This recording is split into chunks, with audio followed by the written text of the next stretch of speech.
Hello, I'm Alison Purgiel with the Muskegon Area District Library. Thank you for joining us for the second MADL RootTALK session of summer 2020. These are informal sessions where we focus on family history research. Today's program is covering U.S. Census records and the personal family details we can find in them. We'll start with an overview of what the census is, then discover what types of family information is provided in various time frames during the census, and then we'll jump online to review some tips on searching U.S. Census records on two genealogy megasites, Ancestry Library Edition and MyHeritage Library Edition. I'm so glad you could join us today. Let's get started. First of all, why the census? Well, the census is done, as we all know, every 10 years in the United States. And why does that happen? It all starts with the Constitution. Mandated by Article 1, Section 2 of the U.S. Constitution, an enumeration was to be done for the population every 10 years in order to determine the number of state representation in the House of Representatives. And it's one of the reasons why the census still happens today. We're determining the population of each state, and then, as we all know, our congressional representation in Congress for our states is dependent on what the population amount is. Of course, now with today's censuses, the statistics that come out of the census are used for all types of other reasons in terms of public planning and funding at the federal, state, and local level. But the initial reason was for an enumeration to determine representation in Congress. Now, the Constitution was ratified in 1789, and then the first census was done in 1790, and it's been done every 10 years since then in the decennial year, the year ending with 0. The most recent completed census was 2010, and of course, as we all know right now, the 2020 census is ongoing, and people are being counted as we talk. So, the census is done every 10 years, but do we get to look at it every 10 years? Not exactly. Some restrictions to the census. Access to the personal information provided in the census schedules is limited for 72 years. This means that no personal identifying information in a census record for any one person can be given to any other person or to any agency for the 72-year time frame.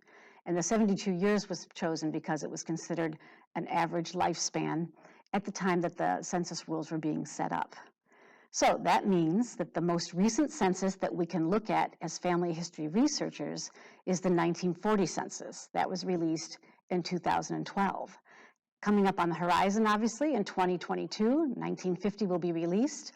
And I can tell you that in the genealogy world, it's always very excited every 10 years when a census schedules get released for a certain time frame. So in 2022, we'll be able to start looking at 1950. Now, why do I always like to start with the census in terms of family history research? Because, really, basically, because the census is one of the easiest record groups to search right now, primarily because all of the census schedules that are released, so that means from 1790 through 1940, they've all been digitized. And these many genealogy websites, including the two big megasites, have them accessible, and you can search them easily by name. And that has just made census searching one of the easiest things to do. And I've been doing this a long time, and I can tell you that I can remember back in the day when all we had to go with was the microfilm. We didn't have any digitized records, and there wasn't any indexing for those later years back when there wasn't that many people in the population, but there still wasn't indexing, and you had to use a Soundex indexing system that the Census Bureau had created to track people's names, and then the Soundex helped you determine, you'd figure out which Soundex was on which roll of film, and it was a complicated process. So I can tell you that having the access to the genealogy websites and having it all digitized makes census searching very, very simple, which is one of the reasons why I like to recommend it as a record group. But also, it's amazing what kinds of information are asked on the census records. I always have to remind people who are new to family history researching, the census isn't created for genealogists at all. That's not the purpose of it. We know it's mandated in the Constitution, and obviously different questions get asked in different census years as determined by current administrations and government for a wide variety of reasons. But it wasn't created for genealogical purposes. However, it is so valuable to us as genealogists because very interesting information gets asked in every census year. To think about what the different information is that gets asked. Let's take a look at a chart that's available on Ancestry. When we take a look at the website, we'll take a look at I'll show you where this chart is so you can find it yourself to download a copy for yourselves. But Ancestry has put together this very clever little chart that has a listing by year of the census, what types of questions are asked. So up here to the left, we have the questions asked. So the questions that are asked in the census are in this left-hand column. And then over farther along at the top of the page is every year of the census from 1790 all the way through 1940 right now. And then as you look at the questions and then go down by the years, the X's in the box means that question is asked on the census. So what's kind of handy is that we see some years of the census, they just asked only for the name of the head of the family, and that seems to be in the early years of the census. And then if we look farther down here, there's a question where they're asking for the names of all the individuals in the household, and we start seeing, oh, look, from 1850 on, that question has been asked. So it helps you determine what years of the census might be useful for your census research. If we look at the second page, we can see that they also ask questions about military service and nativity and citizenship. Well, the military service question is helpful if you're wondering if you might have family relatives in, say, some of the military conflicts that the United States has been involved in, and you want to look for those records. You could start by looking at the military records, or you might just serendipitously come across when you're looking at a census. Let's say you're looking at the 1910 census and you see, oh, this family member is saying they were a Civil War veteran. I didn't know that. And then you could go back and take a look for some Civil War records. So that's kind of helpful and great information being asked. The last section here, nativity and citizenship, this is always a question of interest on the census, and some of us may remember in preparation coming up to the 2020 census, there was quite a bit of discussion in government about whether they would be asking about citizenship. And it's always been a question, it's always been up for discussion for every year of the census starting in the second half of the 20th century. And I can tell you as a genealogist, it's really helpful to have those questions asked because it helps those of us trying to track down family members determine when they came to the United States, and maybe if there's some naturalization records, if they became citizens, the naturalization records might give us some information about the home country of origin. And that's what everybody wants to know, is the home country and home community of origin. But understandably, for other reasons than genealogy, asking questions about citizenship can sometimes be an issue of concern. So it certainly is interesting to see how the census is kind of a living document of history when you see what different kinds of questions end up getting asked in every year that the census is done. So this handy chart is available on Ancestry Library Edition. So now let's get started taking a look at some census records. One more thing I want to add though before we do that is don't forget that census takers, when they came out to do the census, weren't asking for proof for any of these questions that are asked on the census year after year. So, for example, when they were asking for citizenship, they didn't ask for any proof of citizenship. They didn't ask for a certificate of citizenship. They just took the person's word for it if they said they were a citizen, that they had naturalized. Or if they're asking for someone's age, depending on who was talking, it might not be the actual person who was giving their age. It might have been a parent or somebody else in the household who happened to be home when the census taker was coming around and provided the information, and they may not have been 100% accurate. So it's just something to remember that the census is a great starting point. It is considered an original document that we talked about in our last session of RootTALK. It is definitely an original document, but the information can be erroneous either on behalf of the person providing it who was talking to the census taker, or if the census taker just made an error in writing something down, or when you're searching online at digitized images, maybe an error was made in the indexing. So it's always just good to keep that information in mind. So let's get started. Since 1790 to 1840, these are the very early years of the census, and very brief information was being asked. It truly was simply counting the population of the United States in order to determine congressional representation. So let's take a look at a sample 1790 record. As you can see, it ends up being on 3 columns on a page. This record happens to be from the state of Massachusetts. the town of Rehoboth, and I may be pronouncing that incorrectly, but Rehoboth from Massachusetts, and you see the column is repeated 3 times on a single page. And what we have here at the top of the column are the questions that are asked. So these are considered column headings, census headings, questions. They might be referred to in a variety of different ways. And in 1790, they're really asking very basic information. Just the name of the head of the family is listed. So there's no other names listed. When you see another name on the line, that's the next family being counted there. That's just the name of the head of the family. And then it's asking for the number of free white males over the age of 16 living in the household. Then it's asking for the number of free white males under the age of 16 living in the household. Then it's asking for the number of free white females, and then asking for all other free people living in the household. And then, because in this time frame, obviously of 1790 through 1840, it's asking for the number of slaves in the household. Now, this record, as I mentioned, is from the state of Massachusetts, so we'll rarely come across any slave-owning families at this point in time in the northern part of the United States, but it is something to keep in mind that information is asked on the census in this time frame. I pulled this record because when searching my mother's family has an unusual last name. It's spelled H-O-R-R, pronounced Hor, and when I've been going backwards tracking in the census, I started looking for, the family had been in Massachusetts for a while, and somebody I was looking for, it looked like it might be on this page, right down over here. Jacob Hor is listed here living in Rehoboth, Massachusetts. It looks like there's 2 people in his household who are free white males over the age of 16. There's 2 people in the household who are free white males under the age of 16. There are 4 free white females living in the household, no other free people living in the household, and no slaves owned by this family.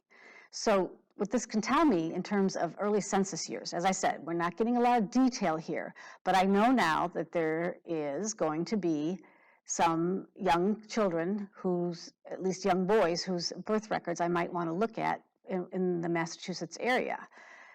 Having the 4 other females tells me maybe one is a spouse and then maybe some children again, but you really don't know.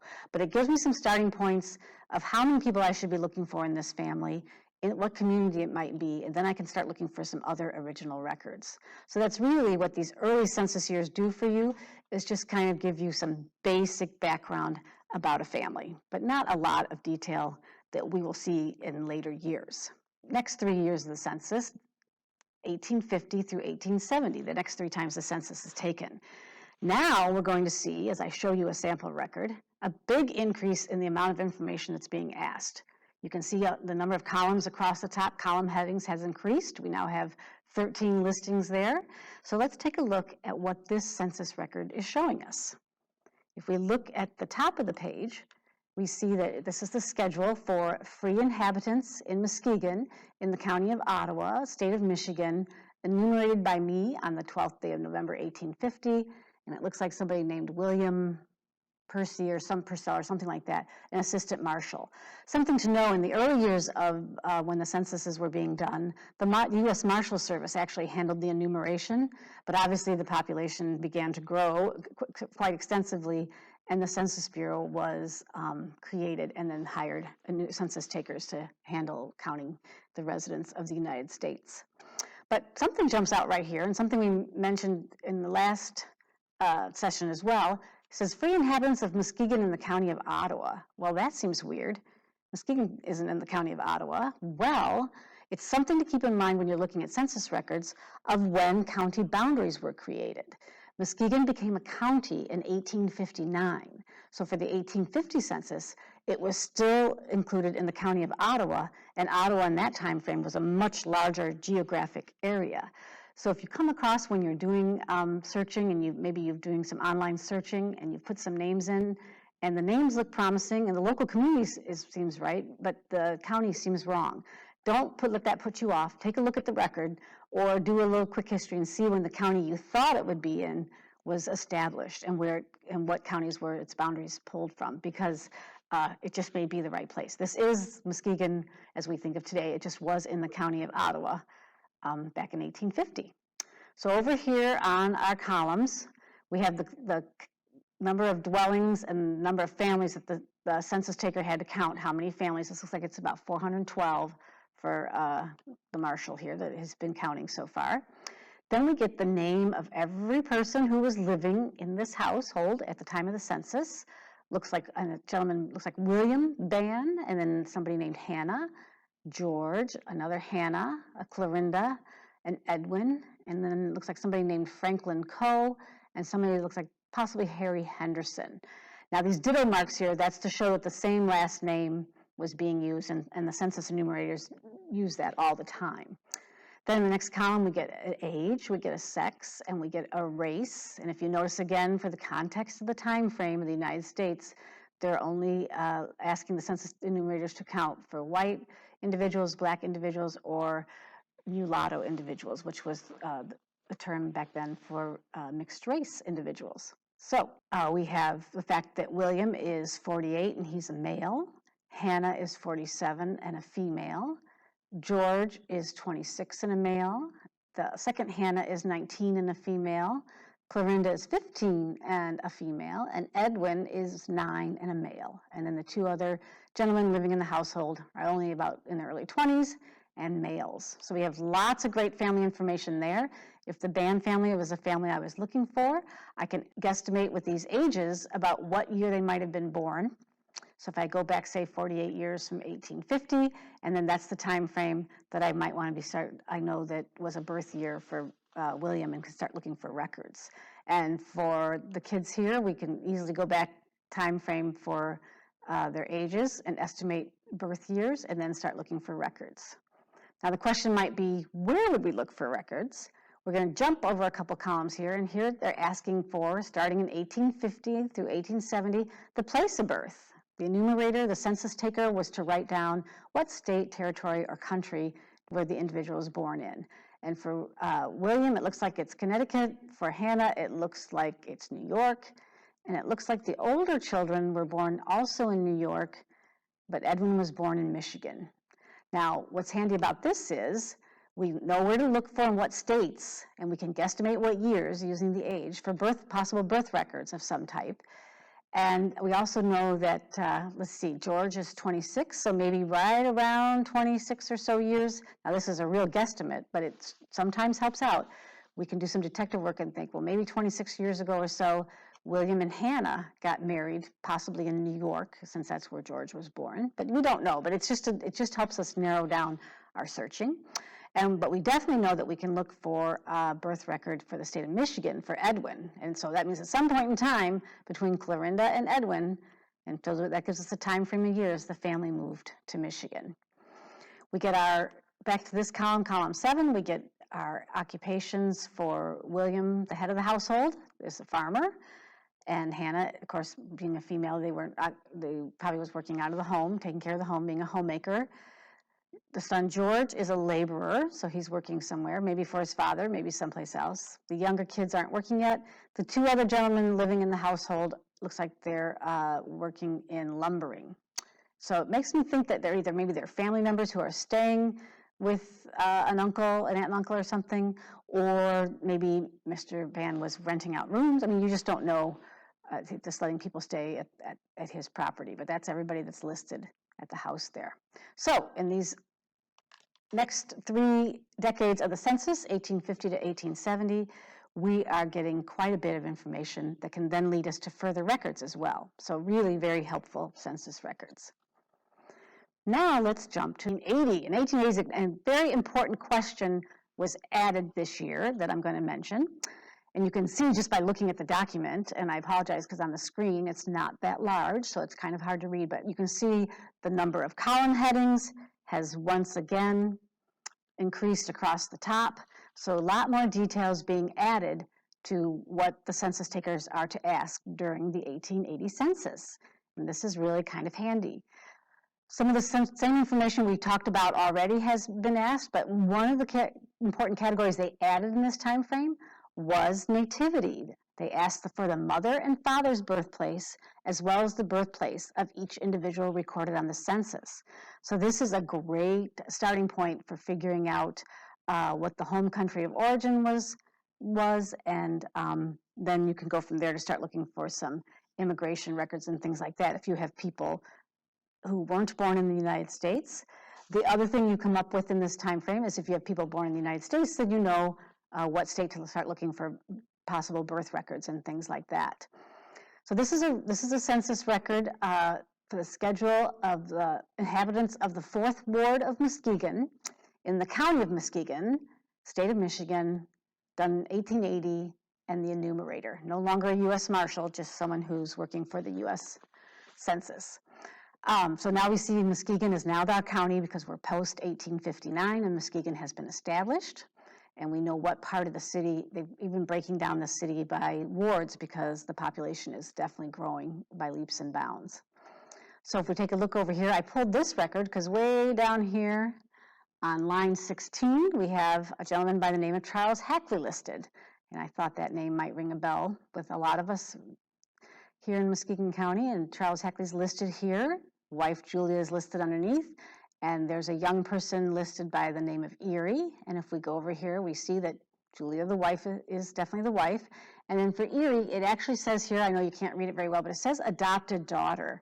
Now, it's kind of interesting that the Hackleys mentioned that the daughter was adopted in the census. It's really, really rare that you see that noted. Usually it would just say daughter or something like that. Actually, a lot of people took in children from other families and never adopted them, but raised them as if they were their own for whatever other reasons that the original family couldn't care for them.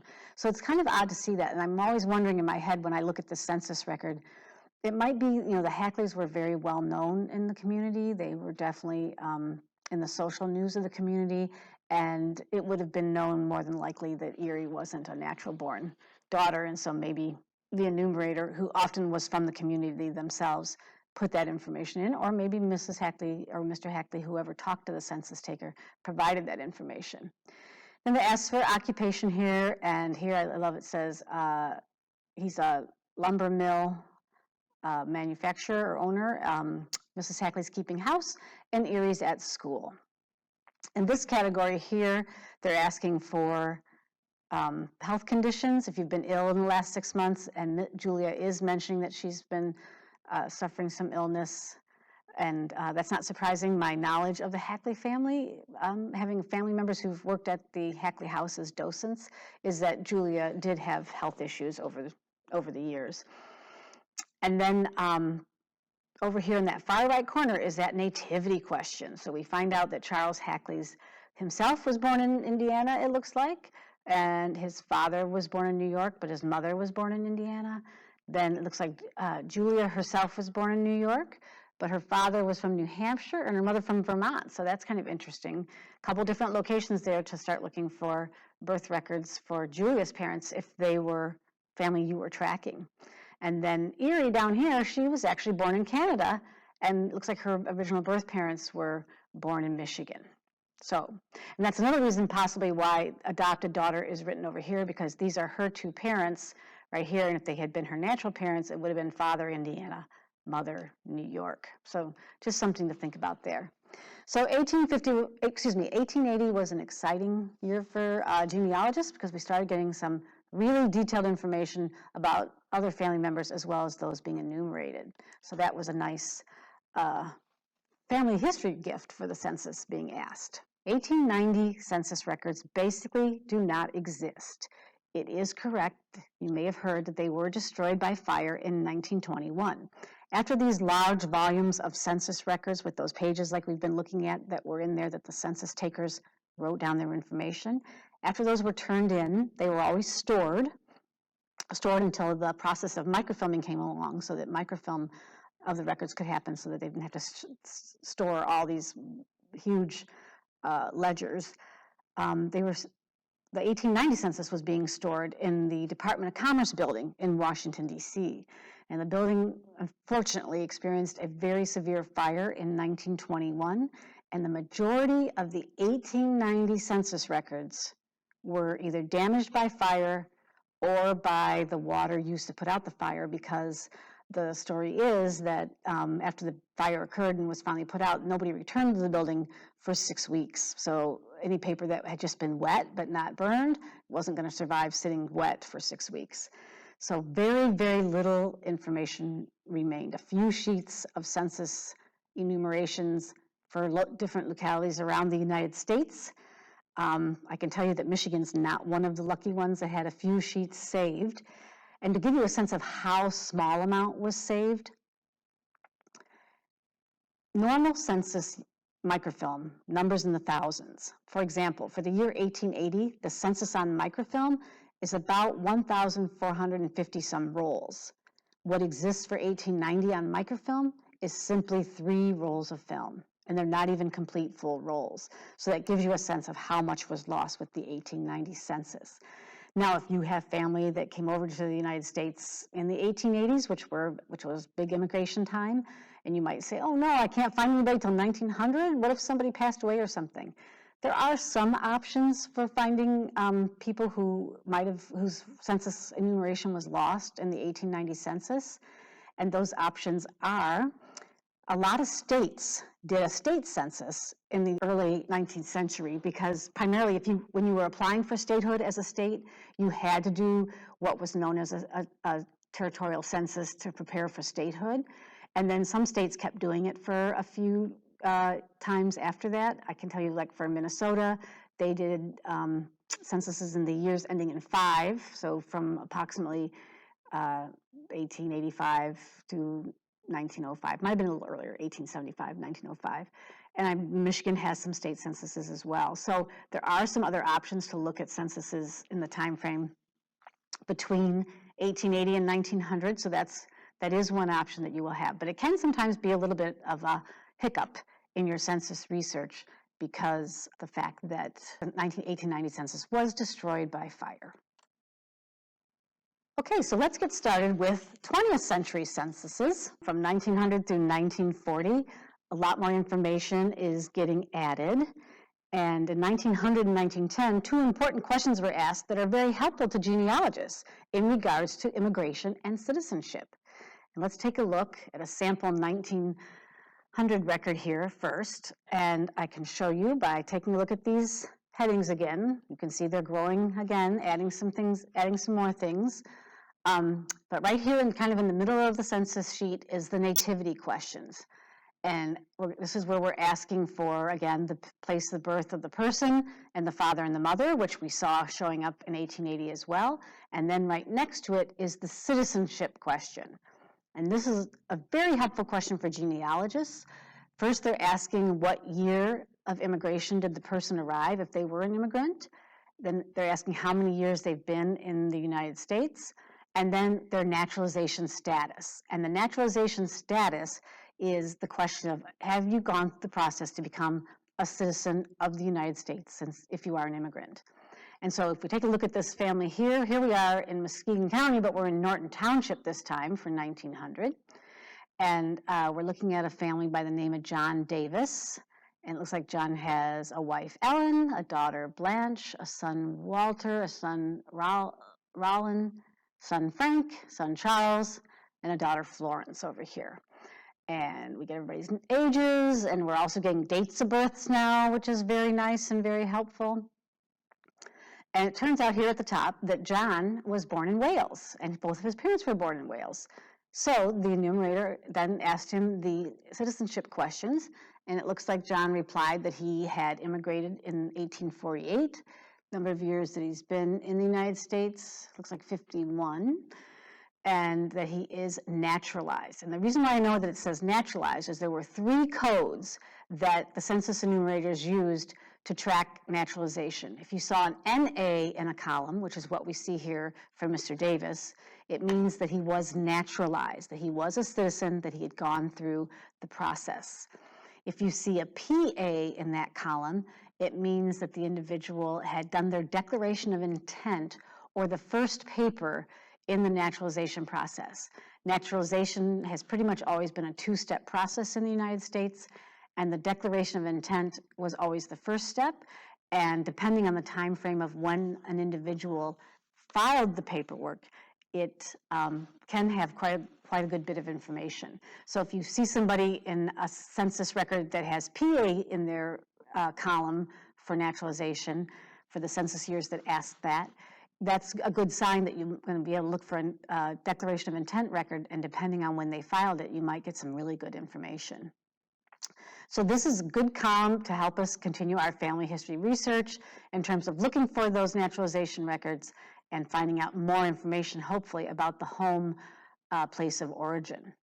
Now, if we look over here for the rest of John's family, it looks like his wife was born in West Virginia and the kids were all born in the States. So they're going to be citizens that way. But also, if you look over here, you might see this column where there's nothing else for the rest of the family, even if they all came from the original country as the father or the head of household. And that's because for naturalization law, through approximately 1922, once a head of household, once a husband or father naturalized, the wife and the minor children of that person, if they were also not Native Americans being born in the United States, they automatically became citizens when he got his process. So it's usually going to be primarily prior to 1920, you're going to see just a listing for the head of household, male of the family, for that citizenship record. But it is, for family history researchers, a great source of information to continue to track down that kind of detail. They also added in the 1900 census, we're getting some questions about education and about home ownership as well. So interesting to see what Congress and other branches of the other parts of the administration at the time wanted to add to the census record. 1910 sample, and I've done the headings first, and then a record I wanted to show you down here at the bottom, because it was down near the bottom of the page. I've separated them just for purpose to be able to see it a little bit better on this presentation. But this is a census from 1910. We're in the state of Michigan over here, the county of Wayne, and the city of Detroit is mentioned over here. And I pulled this record out just because it's kind of fun to see if you were looking for, let's say you happen to have somebody famous in your family, like somebody by the name of Henry Ford, right here listed on line 83, who's living in the city of Detroit with a wife, Clara, and a son, Edsel, and an individual by the name of Bertha, who over here in the relationship to the family is a servant. So there's the Ford family, Henry and Clara Ford's son Edsel, well-known son to be, living in Detroit in 1910. And we get information about their family. Looks like all born pretty much in the United States. And over here at the top, here's that citizenship question. And for the Ford family, nothing's answered there, of course, because they all appear to be born in the United States. So they were citizens by birth. But we get some interesting, I love the line over here for occupation. Henry's a manufacturer of automobiles, which is kind of funny to think that the founder of the Ford Motor Company listed that way in the census. So that's a look at the 1910 sample. So as I mentioned, in these first 4 decades of the census in the 20th century, we're getting quite a bit of good information. And let's jump to the most recent type of census that's available for us to look at, which is the 1940 census. And here's a sample here that I pulled out because it happens to be someone from my immediate family. But once again, we can see by looking at the census headings that, boy, they're really adding quite a bit of detailed information. As a matter of fact, you're not going to be able to read this on the presentation here in this recording. But if you look at that chart that was provided by Ancestry, you can see all the different kinds of questions that they're asking. And what's really important here is 1940, and they also started asking in 1930, a lot of information about employment status. And a lot of that is because, of course, of the Great Depression and all the public programs that came out of that situation and so now it became of interest to future administrations to track what people's employment was. And they realized that this information would be handy to determine what the economic condition of the country is. So a lot of employment questions get added in these years. And that can always be kind of interesting if you're not knowing your family history to see what kind of work people were doing. It's always kind of fun to take a look at that. So this is the family history record for my mother's family. My mother's family is from Iowa. So up here we have the state of Iowa, county of Cedar, township of Dayton. They actually lived in a little town called Stanwood, but it was such a small town that only the township was listed there. And I've highlighted, because this record is so detailed, I've highlighted down here my mother's family. Here's my grandfather, Frank Hoare. Remember I said we had that unusual last name, H-O-R-R. There's Frank, there's my grandmother Florence, my mother Mary's listed here, my Aunt Noreen and my Aunt Helen, and my mother's 16 at this time frame, and the other two are younger. Now I have older aunts and uncles. My mother had older siblings that were already moved out and on their own in this time frame. But we learn here that my mom in 1940, she was a female, she's white, she was 16, she was single, she did go to school, and that she was born in Iowa. And I can learn up here that my grandfather Frank was also born in Iowa, and so was everybody else in the family. So a couple generations of Iowa there, and occupation for my grandfather obviously is a farmer. He had a huge cattle and hog farm in Iowa that the Lincoln Highway ran right through. So that's a kind of record, kind of information you're going to start seeing from 1940 census, which is the most recent one that's available. And as I said, we have something exciting to look forward to. In 2022, the 1950 census is going to be released. So now we've taken a look at several samples of census records over the years. We've seen the categories of information that have asked and how it's increased dramatically over the census history, and how we can take a look at some of the information that's provided to us about citizenship and nativity and those kinds of things, and able to find out and go further with information about that. Now let's take a look at some of the online resources that we have available. Okay, here we are on the Ancestry Library Edition homepage. And today we're just going to talk about how to search for U.S. Census records on Ancestry Library Edition. But first of all, I do want to take you to the Learning Center and show you where that document is, where it lists all the questions for each year of the census and what year they appear in. So if we pop over at the top here in the menu bar and choose the Learning Center, and then this is all the different research aids that Ancestry offers, and there's a section specifically just on census right here, and I highly recommend looking at all these different topics that they list. It really is helpful, and they really give you an in-depth overview of how to search for the census. But if you choose the listing here that's titled Follow Your Family Using Census Records, click on that. It's going to open up a PDF document for you, and it gives you some good background on tracking family through census.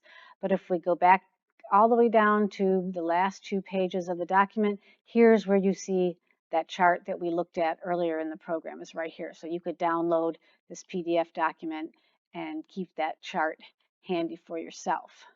So now let's go back to the Research Learning Center page, and then remember to get back to the home page on Ancestry, you just click on the Ancestry Library icon up here in the left corner. We click on that, and let's take a look at searching the census records. As I mentioned, each year of the census is easily accessed right down here in the right-hand corner for the U.S. Census. Let's try taking a look for that Henry Ford record in 1910.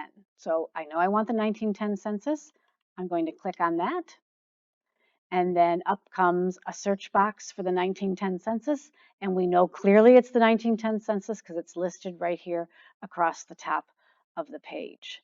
So I'm going to type in Henry in the first name, last name is Ford, and I'm going to choose the lived in option here because I'm guessing. You could leave everything blank, but since we know these in Detroit, it's a good guess that Henry Ford was in Detroit.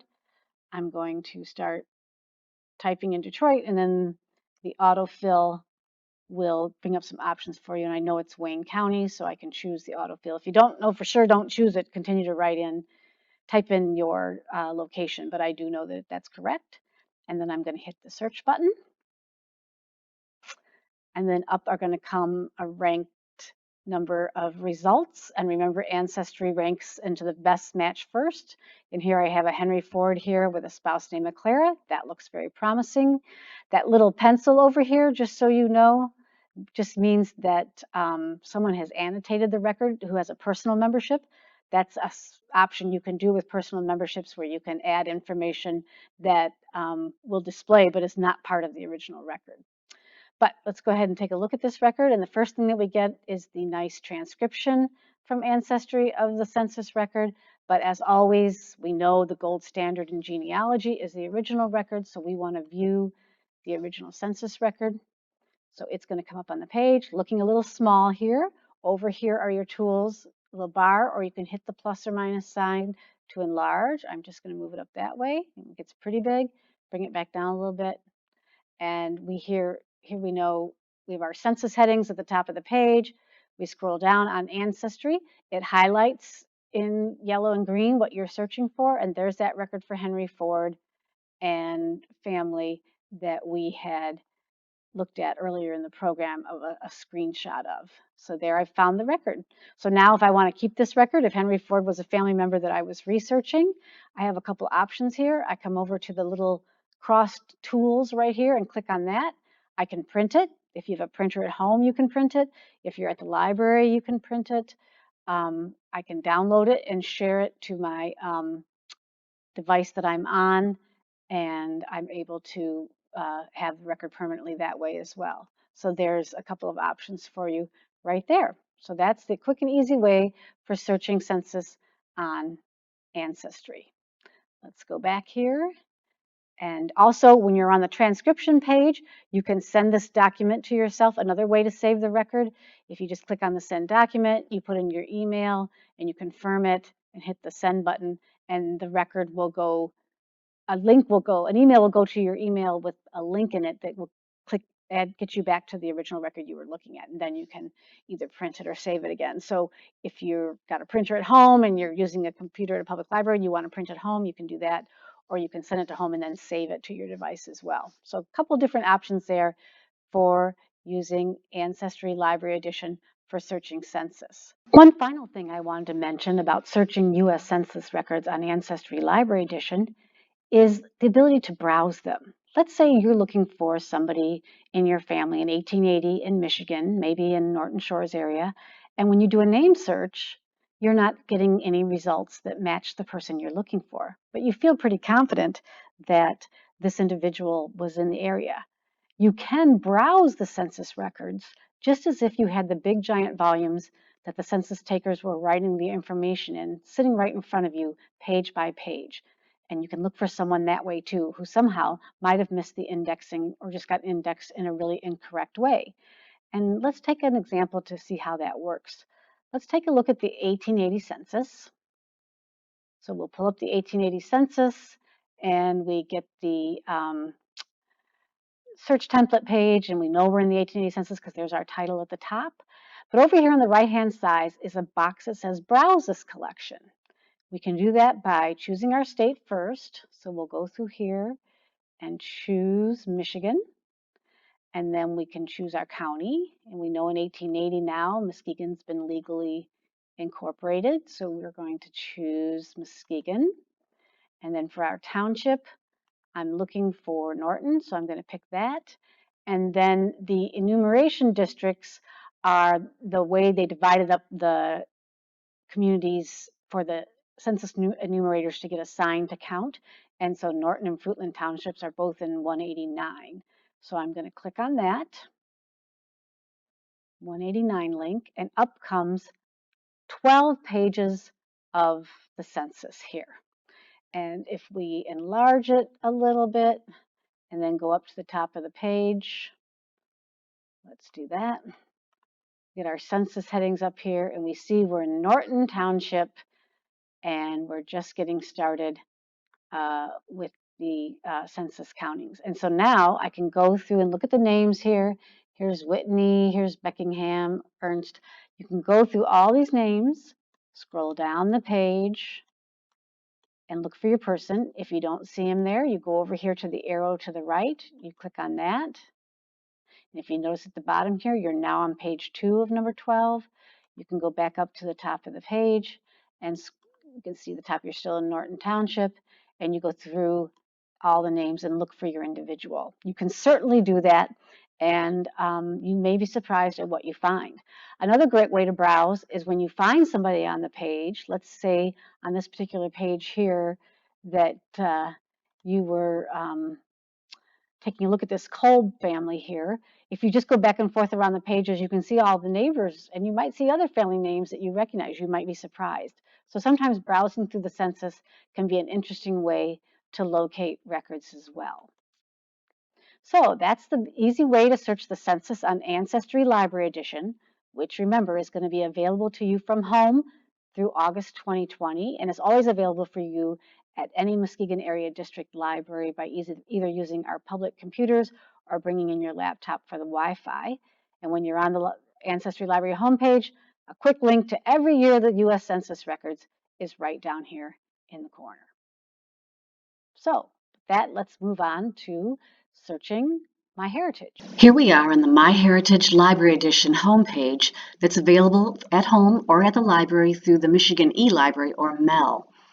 And if you notice, different from Ancestry, is right on the homepage up comes a search screen that allows you to search all the historical records at one time. And I highly recommend not doing this. As I said before, when we search a whole bunch of record groups at one time, it's sometimes very difficult to tell what type of record we're looking at or where it came from. So I really recommend, especially for U.S. Census, looking at a specific year of the census at a time. And MyHeritage Library Edition does let us do that. If we go over here on the right-hand side, there's a list of categories for all the record groups. And the second one here is Census and Voter Lists, and right there underneath it is U.S. Census. So let's click on that.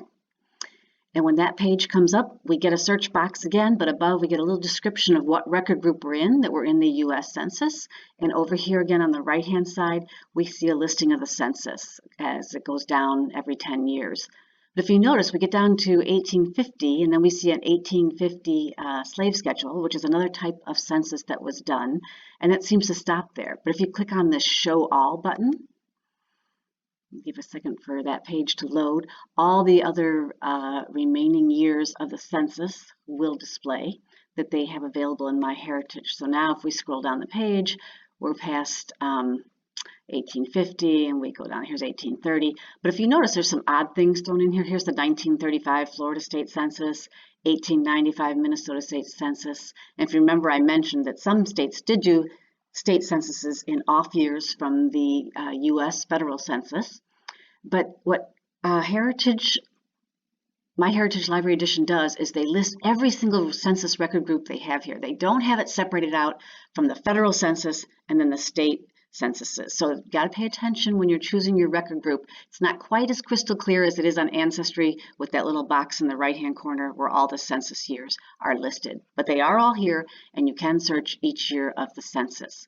Let's take a look for that 1880 census record for Charles Hackley. So here's the 1880 census right here. I'm going to choose that record group.